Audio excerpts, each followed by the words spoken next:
हे बघा फ्रेंड, आता माझं सुखं मटण बनवून झालेलं आहे. बघा कसं मस्त कलर आला आहे त्याला.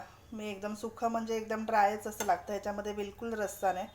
ते एकदम सुखं म्हटलं तर सुखंप्रमाणेच त्याला लागतं चपातीबरोबर खायला.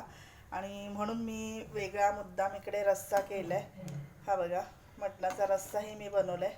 त्यालाही छानपैकी असा तवंग आला आहे. बघा किती भन्नाट दिसतोय रस्सा एकदम. कारण असा लाल तवंगच लागतो. मटण म्हटलं की आमच्याकडे असं लाल भडकच दिसलं पाहिजे आणि तिखटच लागतं. असं मुळमुळीत कुणाला आवडत नाही. त्यामुळे आपला रस्साही झाला आहे आणि आता हे सुखंही बनवून झाले. ह्याच्यामध्ये मी ओले काजू, हिरव्या मिरच्या वगैरे टाकून केलेत. ओले काजू तुम्हाला माहितीच असतील.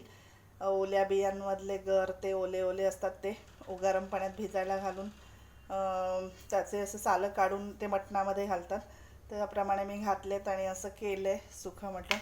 तर तुमच्याकडे कशा प्रकारे करतात आणि आज संडे असल्यामुळे तुमच्याकडे काय स्पेशल आहे ते मला नक्की नक्की कमेंट करून सांगा.